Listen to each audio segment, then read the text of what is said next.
1710 dose लेकर के भागे चोर।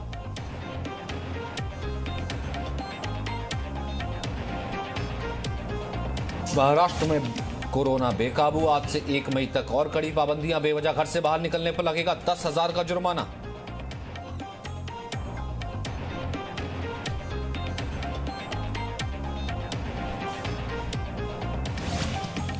पश्चिम बंगाल में छठे दौर के लिए 43 सीटों पर वोटिंग जारी। कुल 306 उम्मीदवारों की किस्मत दांव पर। 9 बजे तक 17% वोटिंग।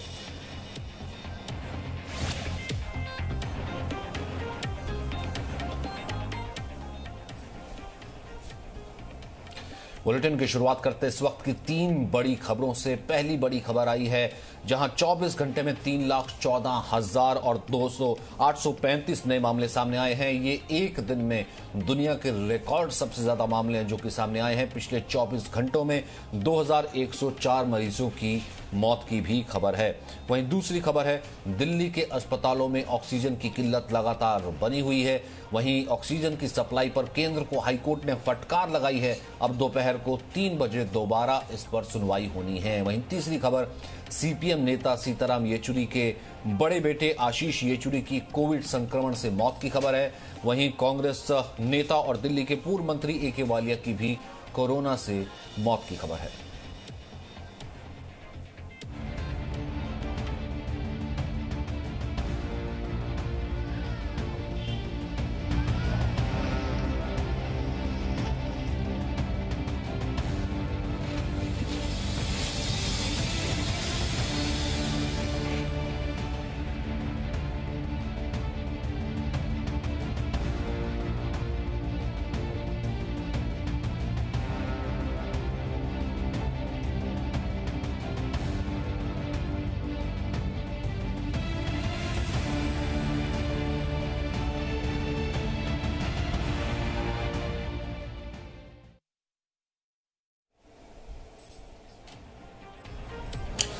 भारत में कोरोना को लेकर के अब तक के सारे रिकॉर्ड टूट गए हैं। पिछले 24 घंटे की अगर हम बात करें तो 3,14,835 मामले सामने आए हैं। पहली बार ऐसा है कि भारत में 3 लाख के स्तर को पार किया गया। 3 लाख का रिकॉर्ड बैरियर टूटा है, तो ये अपने आप में एक बहुत बड़ा आंकड़ा है। अमेरिका में इससे पहले 3,13,000 केस आए थे, जो कि एक दिन का अधिकतम रिकॉर्ड था पूरी दुनिया का। लेकिन इस वक्त जिस तरीके का रिकॉर्ड है, इस वक्त अधिकतम रिकॉर्ड भारत में बना है। यानी कि भारत इस वक्त कोरोना की पीक पर, कोरोना के कर्व में पीक पर पहुंच गया है। और पूरी दुनिया में सबसे ज्यादा 24 घंटे में केसेस रिकॉर्ड टूटने के भारत में आए हैं। 24 घंटे में 3 लाख केसेस सामने आए हैं। 3,14,835 लोग कोरोना से संक्रमित पाए गए हैं। लगातार इस पर हमारी कवरेज जारी है। साथ ही साथ हम आपको ये भी बता रहे हैं कि ऑक्सीजन की भारी किल्लत है तो वो किस तरीके से है और कहां से आप, कौन सी ऐसी चीज है जो कि आपको मिल सकती है और बाकी दवाइयों की इस वक्त क्या स्टेटस है। वरुण, आपसे शुरुआत करता हूं। इस वक्त 3,14,835 एक नया पीक कोरोना का है, लेकिन साथ ही साथ लोग ठीक भी हो रहे हैं। स्थिति इस वक्त कैसी है, अगर आपकी डॉक्टर से बात हुई पाई हो तो?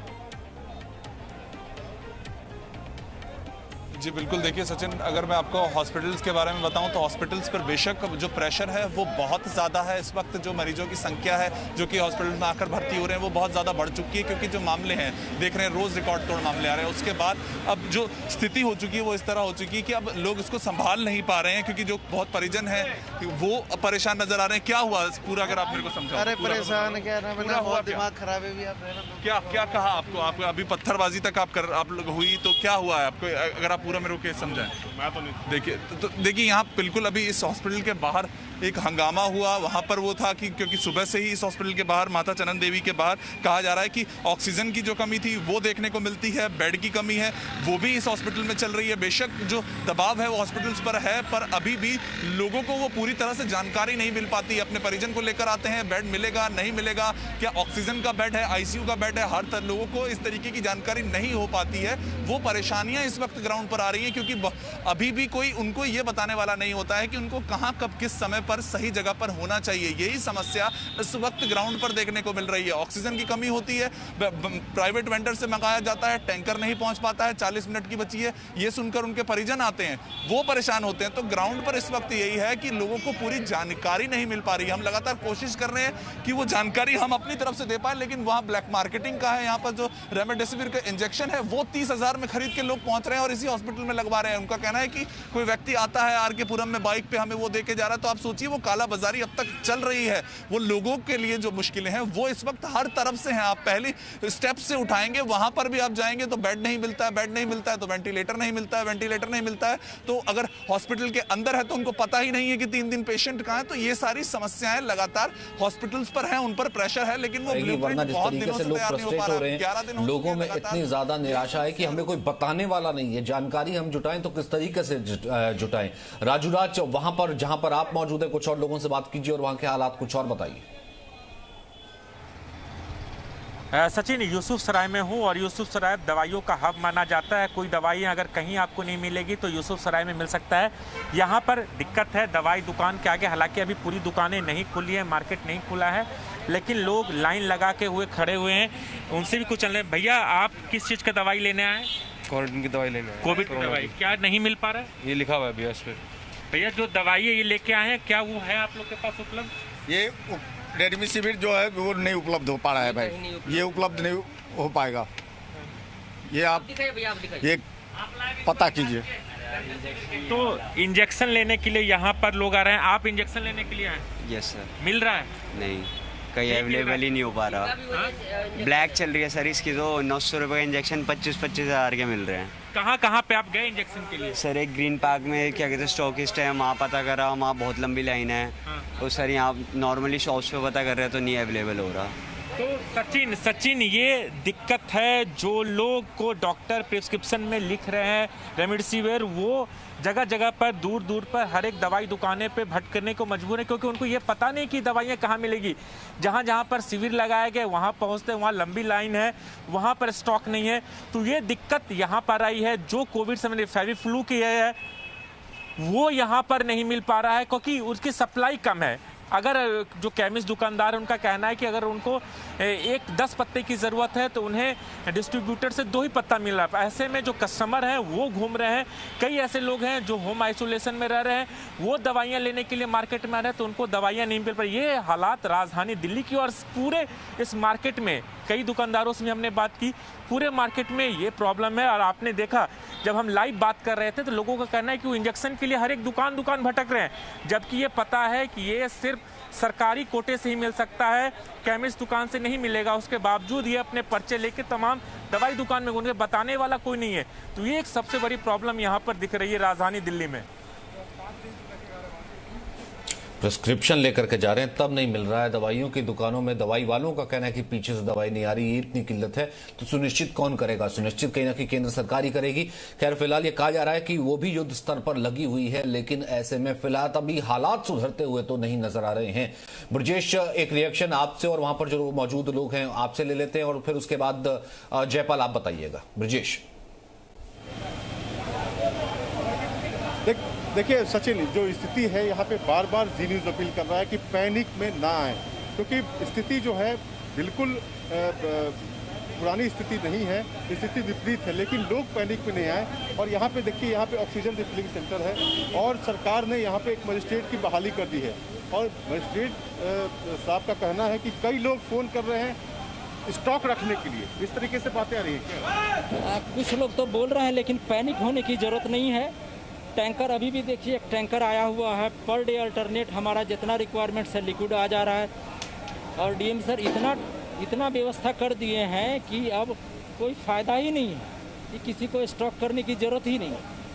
देखा जा रहा है कि लोग घरों में भी स्टॉक करके रख रहे हैं कि स्थिति गड़बड़ाएगी तो हम 5 सिलेंडर रख लेते हैं, 10 सिलेंडर रख लेते हैं। आपके टीवी चैनल के माध्यम से हम सब लोगों को ये कहना चाहते हैं कि भाई 1 सिलेंडर 2 सिलेंडर घर में रख के क्या फ़ायदा है, उससे कुछ नहीं होने वाला है। और झूठ मूठ का जिनको ज़रूरत है उसको नहीं मिल पाएगा, कल कि उन्हीं को ज़रूरत है उनको नहीं मिल पाएगा। इसीलिए काइंडली स्टोर ना करें। जिनको भी ऑक्सीजन सिलेंडर की रियली में ज़रूरत पड़ेगी तो इतने तादाद में उपलब्ध हैं कि कोई समस्या ही नहीं। देखिए बिल्कुल सचिन, आपने खुद भी सुना कि लोग जो हैं स्टोरेज न करें, क्योंकि बहुत स्थिति में देखी जा रही है कि जो खबरें आ रही है जिस तरीके से कि दिल्ली में ऑक्सीजन की कमी आई है, मुंबई में कमी आई है, तो लोग जो छोटे शहर है, पटना जैसे शहर है या फिर भागलपुर हो, मुजफ्फरपुर हो, वैसी जगहों पे लोग स्टोरेज कर रहे हैं, लेकिन इसका कोई फ़ायदा है नहीं।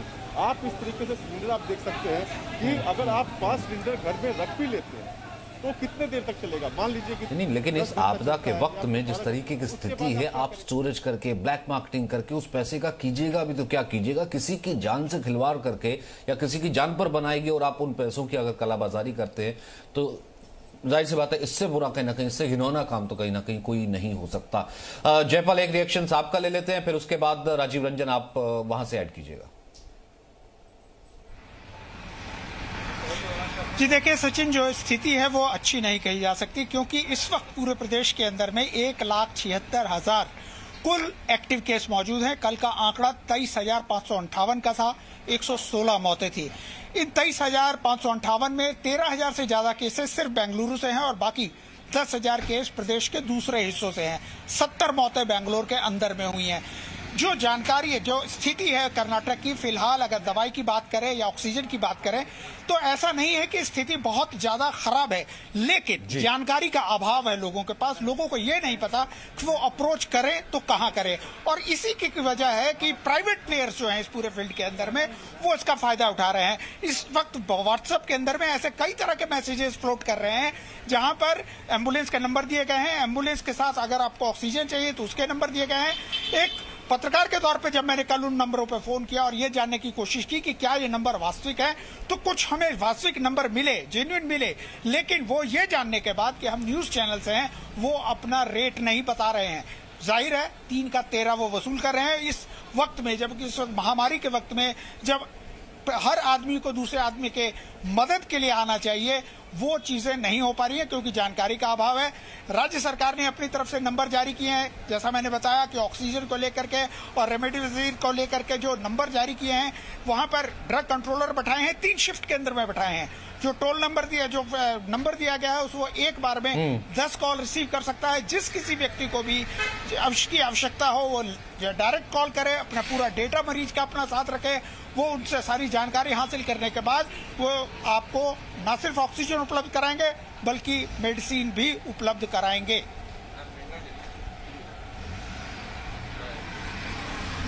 ठीक है, राजीव रंजन।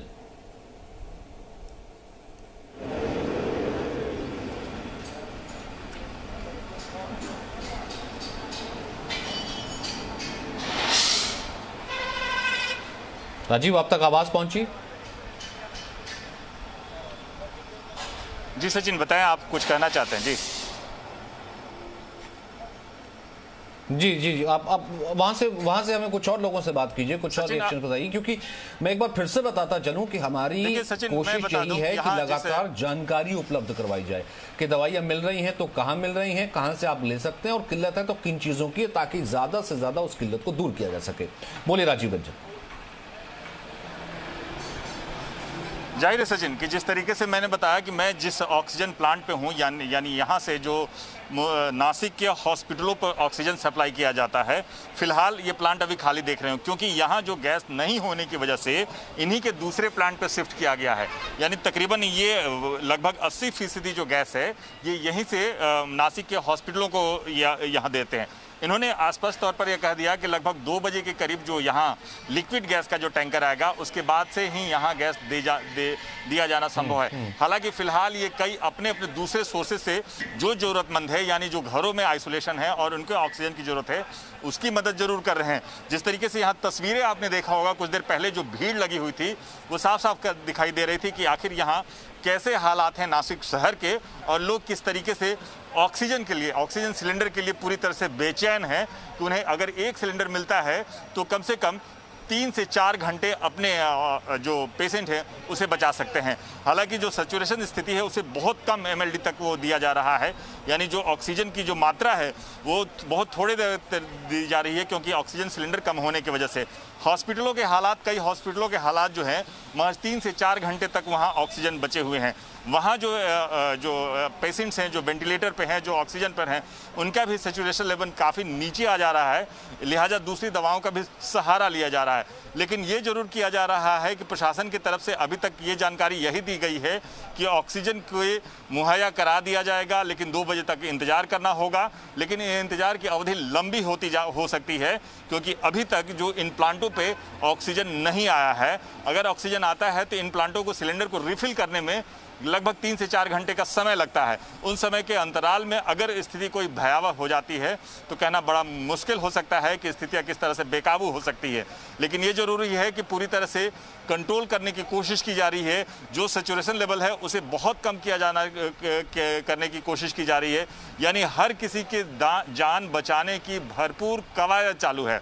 लोगों से ये हिदायत है कि जरूर कि इस मामले में जितनी स्थिरता बरतेंगे, पैनिक नहीं होंगे, तो हर किसी को ऑक्सीजन मिल सकेगा। लेकिन प्रशासन ये अगर ऑक्सीजन जो सप्लाई है उस सप्लाई में कहीं अगर दिक्कत आएगी तो इसके बाद स्थिति बड़ी भयावह हो सकती है। हालांकि नासिक के दूसरे इलाकों से यहाँ सप्लाई करने की बात जरूर चल रही है, लेकिन आखिर कब तक हो पाएगा ये कहना मुश्किल है। लेकिन ये जरूर देखा जा रहा है कि इस पूरे स्थिति को किस तरह से कंट्रोल किया जाए।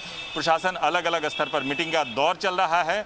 कई जगह पे जिस तरीके से कल जाकिर हुसैन हॉस्पिटल में जो घटना हुई है वैसी घटना ना हो, लोगों के हॉस्पिटलों में जो ऑक्सीजन है वो पर्याप्त मात्रा में जा सके।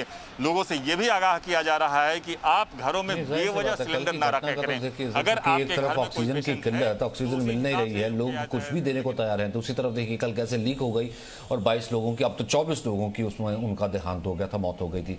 रुक रहे हैं छोटे से ब्रेक के लिए, तुरंत वापस आते हैं।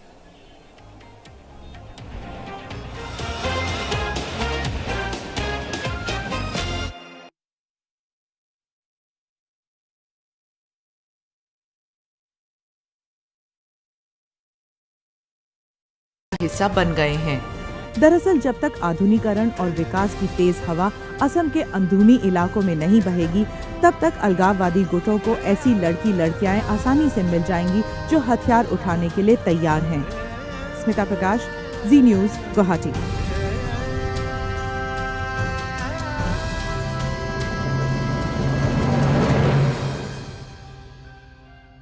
पश्चिम बंगाल के मुख्यमंत्री बुद्धदेव भट्टाचार्य ने माना है कि आज मतदान के दौरान हिंसा की घटनाएं हुई।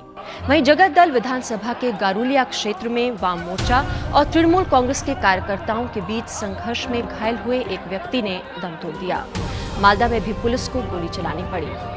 राजधानी कोलकाता सहित उत्तर 24 परगना, दक्षिण 24 परगना, हुगली और हावड़ा में ज्यादातर विधानसभा क्षेत्रों से दिन भर कार्यकर्ताओं के बीच मारपीट और बमबाजी की खबरें मिलती रहीं। तो पुलिस गेट बंद करके रखा 2 घंटा, वोट देने नहीं दिया, वोट देने नहीं दिया हमारा भैया। पुलिस की करतूतों का अधिकारियों के पास कोई जवाब नहीं है।